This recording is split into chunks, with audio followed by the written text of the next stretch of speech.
Film bermula dari seorang pendeta tahu bernama Momeng yang hendak mengusir hantu dari rumah kliennya alias pelanggannya. Dan Momeng pun melancarkan ritualnya.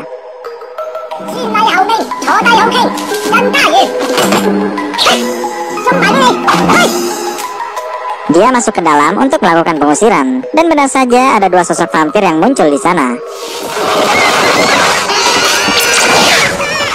Momeng pun terlibat pertarungan sengit dengan mereka.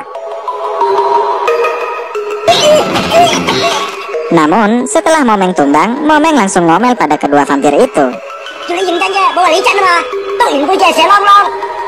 Ternyata mereka adalah vampir peliharaan si Momeng itu sendiri, dan tentu saja tanpa sepengetahuan kliennya. Lalu Momeng menyuruh kliennya untuk menempelkan dahi si vampir menggunakan uang, dan vampir pun mematung. Selanjutnya Momeng menyuruh tuan muda untuk membuka payungnya agar vampir ini terkurung di dalamnya.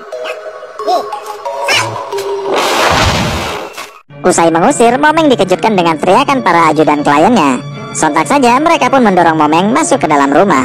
Di sana Momeng bertemu dengan hantu cewek yang merupakan penunggu asli rumah itu. Seharusnya hantu inilah yang diusir Momeng sedari tadi. Dengan agak takut, Momeng memohon pada hantu itu untuk tak mengganggu kliennya lagi. Tapi dia menolaknya. Bahkan dia mengundang seluruh anggota keluarganya untuk menyerang Momeng.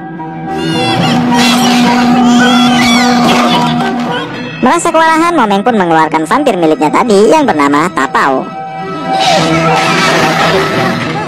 Namun itu percuma saja, sebab mereka berdua tetap keteteran dan pada akhirnya Momeng dan Tapao pun kabur dari rumah itu.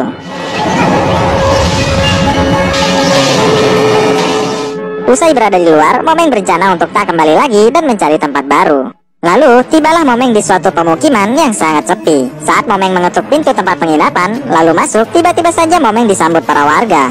Warga yang sudah muak dengan perampok berkuda belakangan ini langsung menuduh Momeng sebagai anggotanya dan berniat untuk membunuhnya. Saat hendak dibunuh oleh Chiang, secara kebetulan Guru Gao nongol dan mencegah Chiang. Guru Gao melarang menuduh orang tanpa bukti. Setelah tahu bahwa Momeng bukanlah anggota perampok, Guru Gao pun memimpin warga untuk melakukan serangan pada perampok berkuda yang sudah mendekat itu. Guru Gao dan warga mengepung kawanan perampok itu di tengah hutan.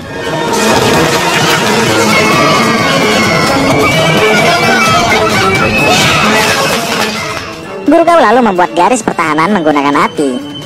Selagi Guru Gao mengobati warga yang terluka, warga lain pun kembali mengejar perampok yang hendak kabur itu.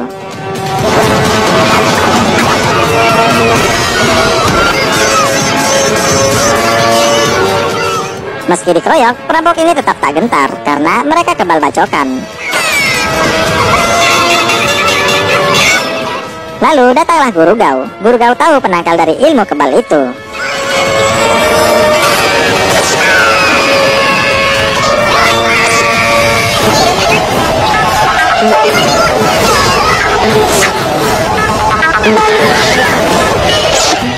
Kemudian warga dikejutkan dengan serangan dari pimpinannya, yaitu Ratu Iblis. Dia mengobati saudaranya menggunakan belatung dari mulutnya.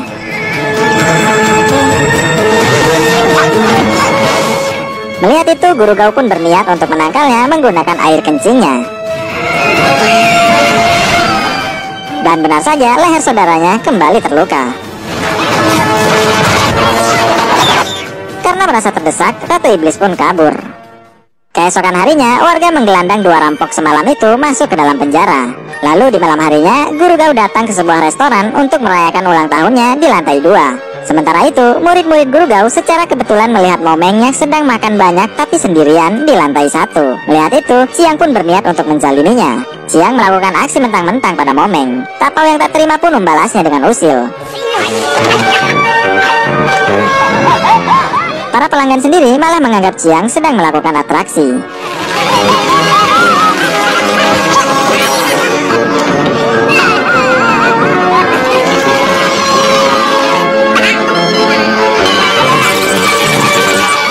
Mendengar Chiang meminta tolong, Guru Gao pun turun lalu membuka mata batinnya, dan Guru Gao pun menanganinya.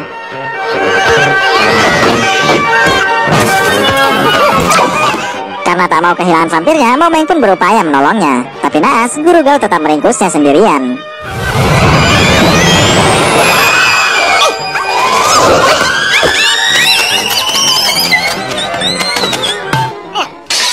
Lalu dibawalah kendi itu ke rumahnya. Guru Gao menuliskan mantra agar mereka bisa bereinkarnasi dengan layak. Kemudian Chiang disuruh Guru Gao meletakkannya ke dalam ruang kendi. Setelah itu mereka berdua masuk ke dalam rumah.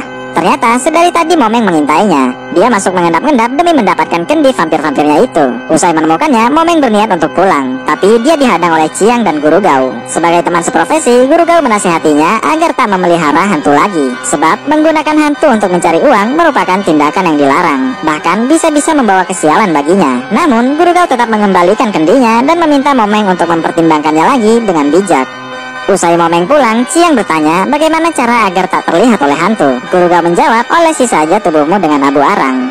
Sepertinya Chiang berniat untuk membalaskan dendam pada vampirnya Momeng tadi. Chiang juga mengoleskan daun untuk membuka mata batinnya. Sementara itu di lain tempat, Momeng memecahkan kendi itu. Nampaknya Momeng juga mulai sadar atas saran dari Guru Gao tadi. Walhasil Momeng pun mengusir kedua vampirnya itu agar tak mengikutinya lagi. Pada akhirnya Momeng masuk ke dalam penginapan dan memasang jimat di depan pintunya. Tapau dan adiknya sedih dan termenung. Di waktu yang sama muncullah Chiang.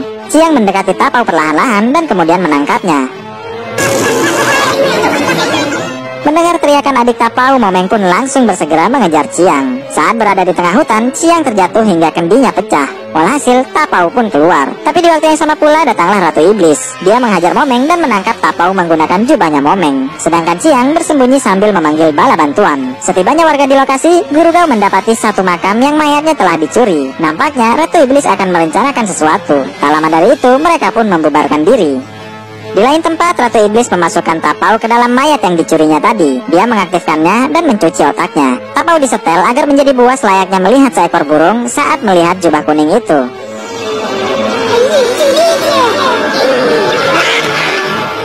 Di lain lokasi, Guru Gao memantau kondisi terkini dari dua perampok yang dipenjara itu. Momeng dan para warga juga terlihat sedang mempersiapkan pertahanan yang jitu.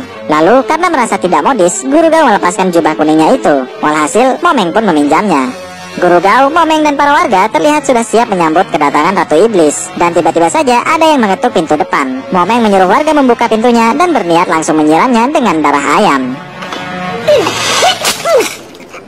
Ternyata dia adalah penjual bubur yang sedang mengantar pesanan. Walhasil tukang bubur pun pulang dan warga kembali menutup pintunya. Tak lama berselang terdengar suara ketukan pintu lagi. Melihat Momeng berjubah kuning, Tapau yang di bawah kendali pun langsung mengejar-ngejar Momeng.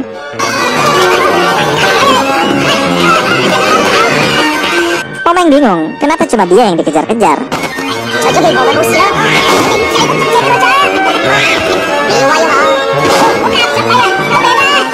Lalu Guru Gao pun menolongnya. Tapi karena sulit dilepas, Momeng pun kembali dikejar.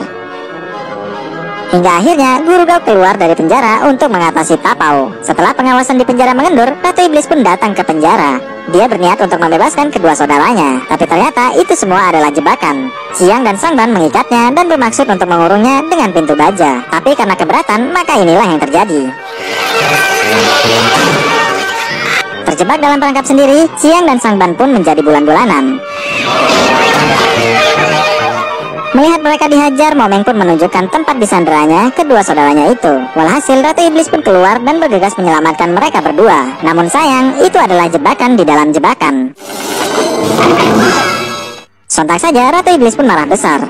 Lalu Momeng kabur keluar berganti Guru Gao yang masuk. Dan pertarungan sengit pun berlangsung. Kemudian Ratu Iblis mengeluarkan jurus 1000 kampretnya. Tapi Guru Gao mampu menaklukkannya. Setelah itu Ratu Iblis mengeluarkan jurus bersembunyi. Dan lagi-lagi Guru Gao mampu menangkalnya.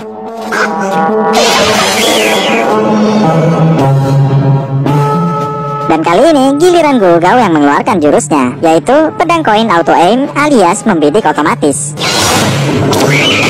Merasa sekarat, Ratu Iblis pun kabur dan tersungkur di dekat sumur. Mereka semua sempat saling tatap-tatapan.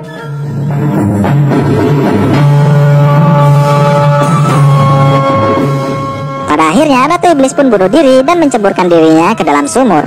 Usai kejadian itu, Tapau sadar kembali, tapi Momeng mengusirnya jauh-jauh. Sedangkan Guru Gao menyuruh warga untuk membakar semua mayat yang ada di sini. Guru Gao juga mengajak Momeng ke rumahnya untuk berobat.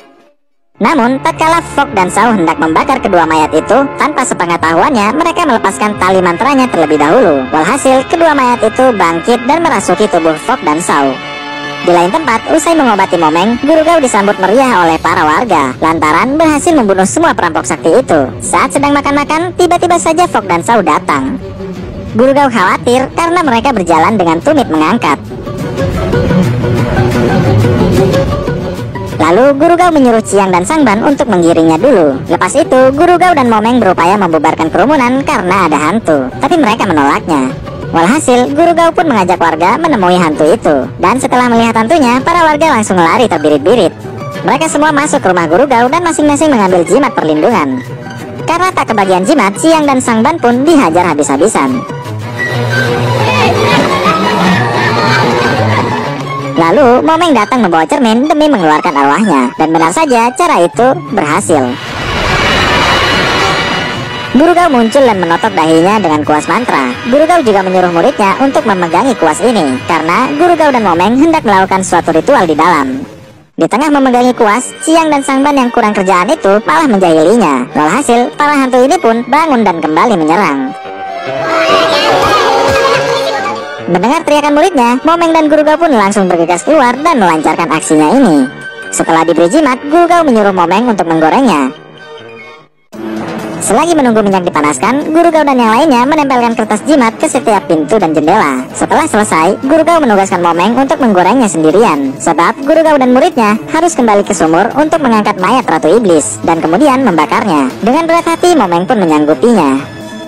Setibanya di sana, Guru Gao berharap agar mayat Ratu Iblis membelakangi langit. Sebab kalau menghadap langit, maka dia akan berubah menjadi roh jahat. Dan untungnya, sang mayat membelakangi langit. Walhasil, kedua muridnya pun turun ke bawah untuk mengambil jasadnya. Namun, saat mereka hendak mencapai dasar, tiba-tiba saja mayat itu berubah menghadap ke langit. Lantas, kedua muridnya pun panik naik ke atas. Melihat sang mayat bangkit, Guru Gao pun langsung beraksi. Tapi sayang, salah seorang muridnya tak tertolong.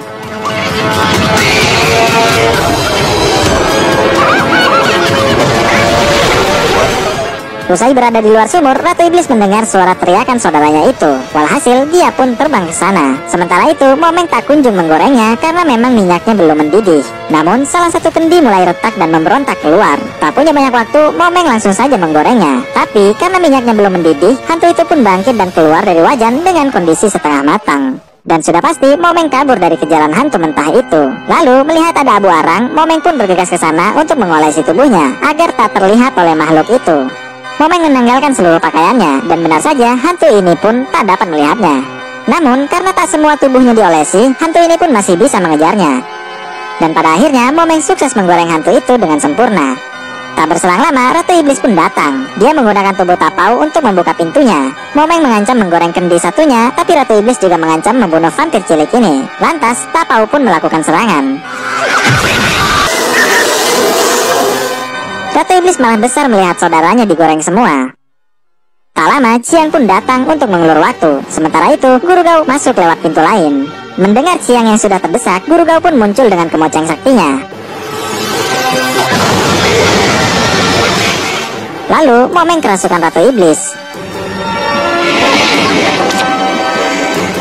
Guru Gao mampu menjinakkannya. Qiang berniat menusuknya, tapi Guru Gao melarangnya karena itu bisa membunuh Momeng. Guru Gao perlu arwah lain untuk mendorong keluar si Ratu Iblis ini. Tapau pun bersedia melakukannya, meskipun itu dapat membahayakan dirinya.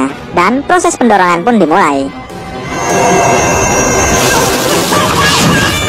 Karena tak kunjung keluar, adik Tapau pun melakukannya juga. Dan pada akhirnya, Ratu Iblis pun terbunuh dengan kemocengnya Guru Gao. Dan film pun berakhir. Ya, itulah tadi akhir dari film Mr. Vampir 3. Dari film ini kita belajar betapa pentingnya menggoreng sesuatu dengan minyak yang cukup panas agar bisa mendapatkan hasil gorengan yang matang di dalam namun tetap crispy di luar. Ya, terima kasih telah menonton video ini sampai akhir. Oh ya, menurut Juragan, apa perlu film ini dilanjut lagi ke Mr. Vampir 4? Atau malah jangan? Saya nanya begini karena di Vampir 4 kita tidak lagi melihat sosok Guru Gao. Di Vampir 4, cerita berfokus pada sahabat Guru Gao yaitu Pendeta Tau Mata 4. Yang di film Vampir 1 pernah menolong Guru Gao dan murid-muridnya membasmi vampir Ayahyam. Gimana menurut Juragan? Terserah Juragan sih. Kalau banyak yang minta lanjut, ya saya lanjutkan. Tapi kalau banyak yang minta film lain, ya saya bikin film lain saja. Akhir kata, sampai jumpa di video berikutnya ya. Bye! Bye.